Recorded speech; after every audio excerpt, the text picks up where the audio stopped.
안녕하세요. 저는 마흔을 앞두고 있는 30대 여성입니다. 한 번의 결혼은 있었지만 이제는 만나는 사람도 없는 도싱입니다. 전 남편이 지겨워서 그런지 이젠 남자에게 관심이 안 생기더군요. 그 대신 이제는 제 자신에게 신경을 쓰며 살고 있습니다. 오늘은 제게 지겹고 불쾌한 예전 결혼 생활에 대해 이야기해보려 합니다. 어릴 적 저희 집은 매우 가난했었습니다. 비가 오면 비가 새고 여름마다 곰팡이가 번지는 오래된 집에서 살았습니다. 아프신 어머니는 생활을 하기 어려우셨고 가장이셨던 아버지는 알코올 중독으로 제대로 된 가장 역할을 하지 못하셨습니다.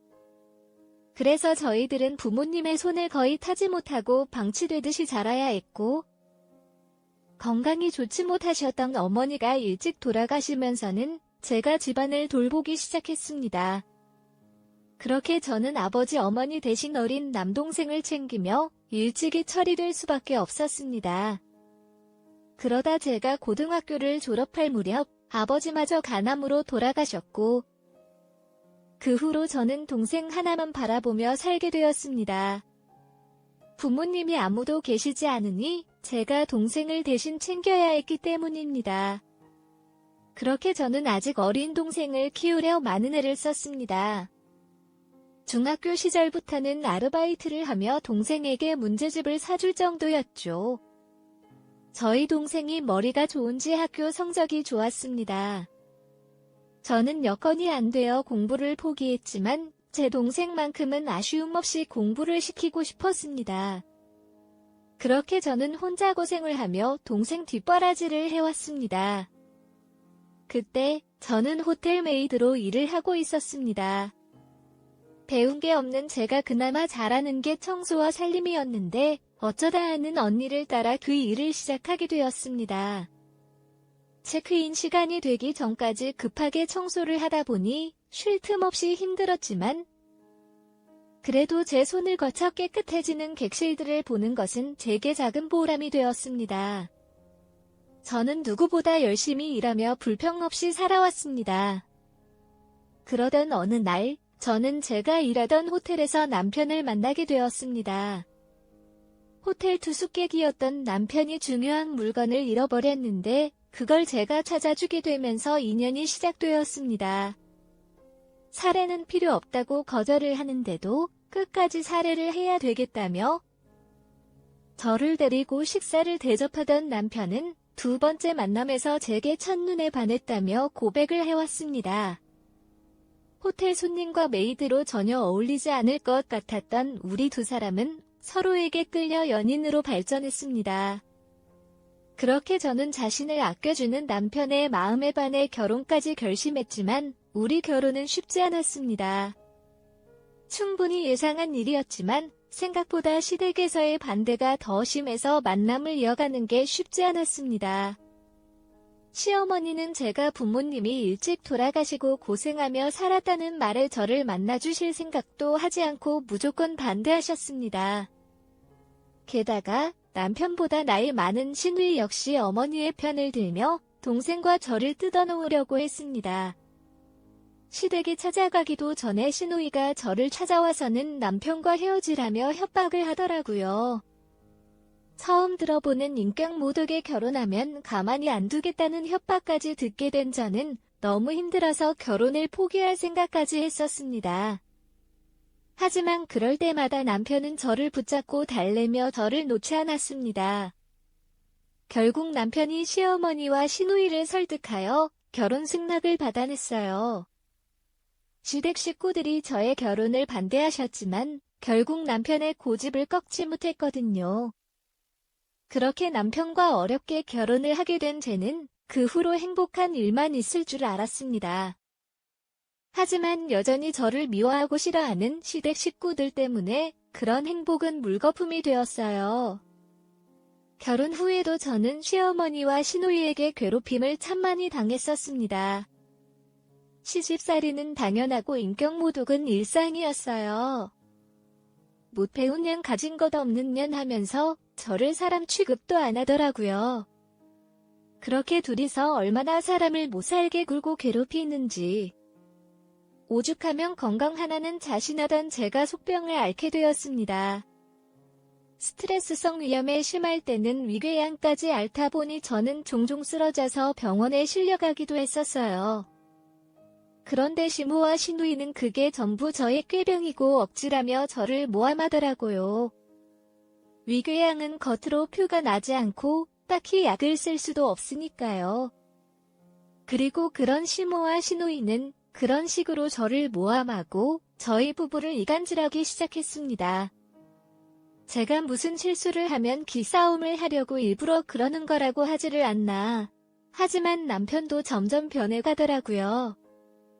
처음에는 시누이가 오해했을 거라며 제 편을 들어주던 남편이 언젠가부터 저를 의심하고 저를 같이 모함하기 시작했습니다. 나도 이제 더 이상 당신 싫은 소리 못 들어주겠다 라고 말하지 않겠습니다. 당신도 이제 불평 좀 그만해주세요. 남편만큼은 제 편이라 생각하고 그동안 버텨왔었는데 이제는 남편마저 제게 정이 떨어진 건지 그런 소리를 하며 저를 못된 며느리로 매도하더라고요. 심지어 제가 벌어서 제 힘으로 보내는 동생 유학비마저 꼬투리를 잡으며 나무라는 거였어요. 단 한 번도 남편 돈을 친정에 갖다 준 적 없는 제게 말이죠. 그렇게 저와 남편 사이가 점점 균열이 가고 있을 때 시모와 시누이는 이때다 싶어 작정을 하고 일을 벌였습니다. 결혼해서 유부남인 제 남편에게 시누이가 다른 여자를 소개시켜 주었거든요. 어떻게 가족이라는 사람들이 그럴 수가 있는지 전혀 믿어지지 않았어요. 알고 보니 시어머니가 저와 남편이 사이에 아이가 없자 그걸 이용해 이혼을 시키려고 작전을 짜셨더라고요. 그런 계획을 세웠다고 해도 남편이 거부하면 큰 문제가 될 일은 아니었죠. 하지만 남편은 기가 막히게도 그들의 계획에 동참했습니다. 대체 무슨 생각인 건지 남편이 저와 이혼도 하지 않고 시누이가 소개한 여자와 바람을 피우고 있었더라고요. 저 몰래 시누이를 통해 다른 여자와 만나게 된 남편을 알게 되고 저는 모든 것을 잃는 기분이었습니다.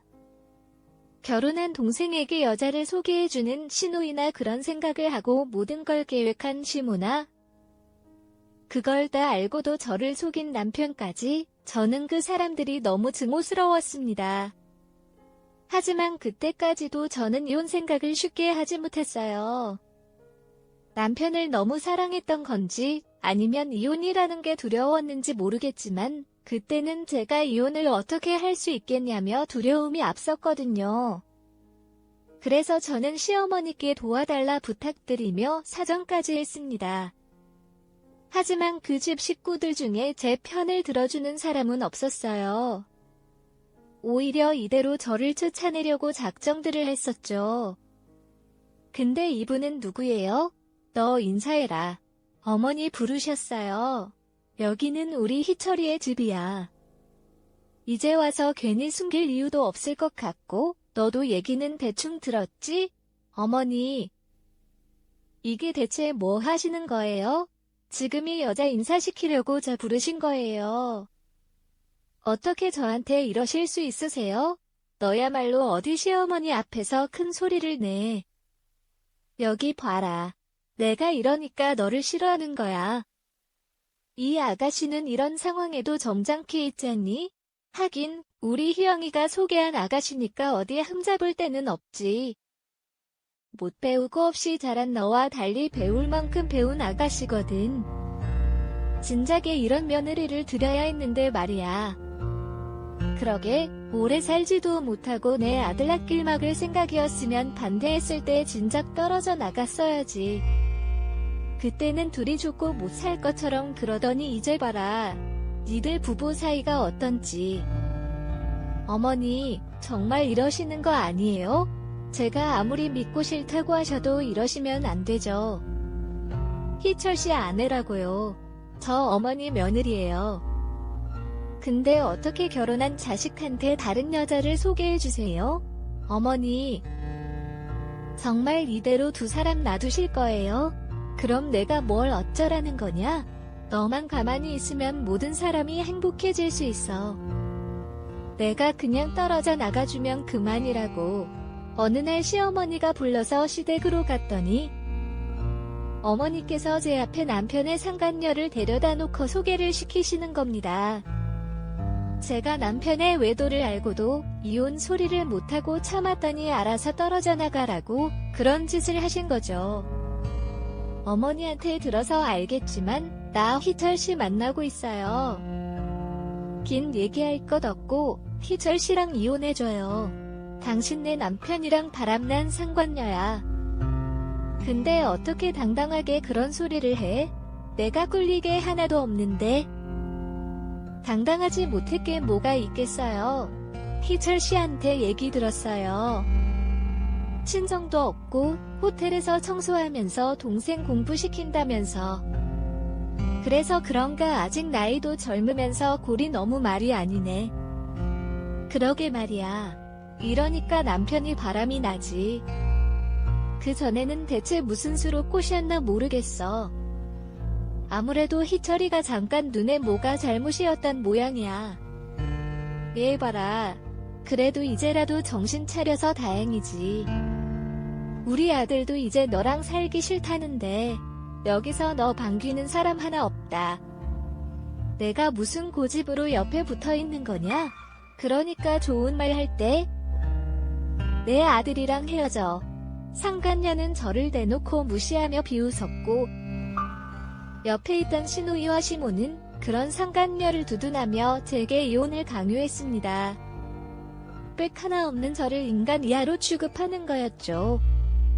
남편 하나 보고 살았더니 그 남편마저 제게 등을 돌린 그 상황에 저는 자존심도 바닥이 났고 근데 그 금액이 얼마인 줄 알아요? 무려 $10,000라고 하더라고요. 더 이상 버틸 힘이 없었어. 그래서 이제 그 돈으로 미국 사업을 접고 앞으로 한국에서 내 사업을 다시 시작할 거예요. $10,000. 그게 한국 돈으로 얼마인지 모르겠지만 많은 돈이에요.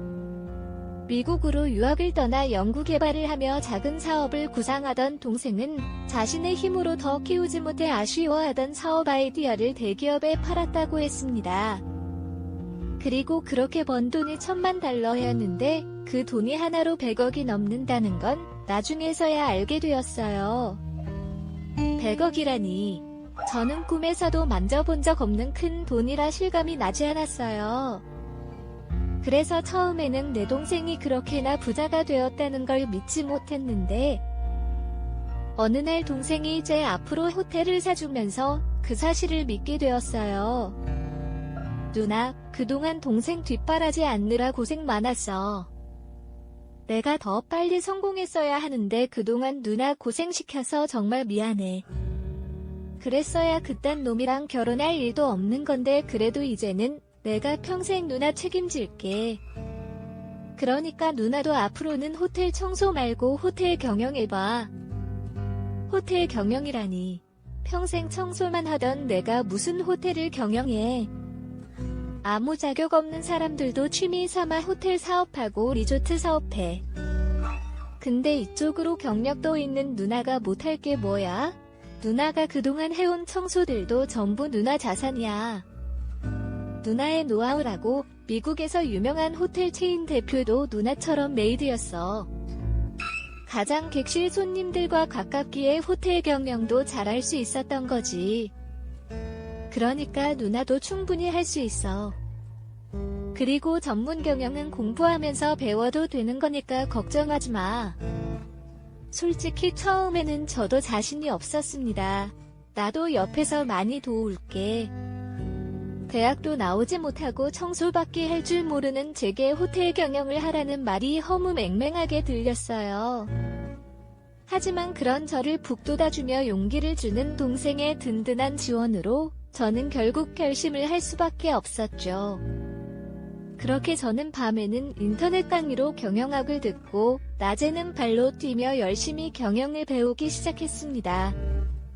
그래도 다행히 사업을 해본 경험이 있는 동생의 도움과 전 남편의 일을 어깨 너머로 봤던 것이 도움이 되어 큰 무리 없이 일을 시작할 수 있었죠. 그리고 저는 몇 년 만에 이름 없던 작은 삼성 호텔을 5성급 호텔로 키울 수 있었습니다. 그렇게 저는 이제 완전한 사업가가 되었고 더 이상 저를 무시하고 괄시하는 사람도 없었죠. 그런데 그러던 어느 날 저는 정말 당황스러운 재회를 하게 되었습니다. 잠깐 시간이 비어 호텔을 둘러보고 있었는데 저희 호텔 투숙객인지 누군가가 복도에 쓰레기를 버리고 지나가더라고요. 아직도 저런 손님들이 계신지 놀라웠지만 그렇다고 저희 호텔을 찾은 손님을 탓할 수는 없었기에 저는 어쩔 수 없이 그 사람들이 버린 쓰레기를 직접 주워야 했습니다. 호텔 운영을 시작하게 한 후로 예전처럼 제가 청소를 해야 할 일은 없었지만 그래도 제 호텔이니 그 정도 하는 건 당연했어요. 그런데 그 쓰레기를 버린 사람이 제가 아는 사람들인 겁니다. 바로 평생 다시는 보고 싶지 않다고 생각했던 전시모와 전 남편과 바람났던 상간녀였어요. 저희 호텔이 요즘 들어 인기가 많다고는 하지만 하고 많은 호텔 중 어떻게 여기를 찾아왔나 싶더라고요. 처음에는 우연이 아니라 그 사람들이 작정하고 저를 찾아낸 줄만 알았어요. 이제 와서 그 인간들이 저를 찾아올 이유도 없을 텐데도 그 우연이 얼마나 기막히고 황당하던지 저로서는 그렇게 생각할 수밖에 없었죠.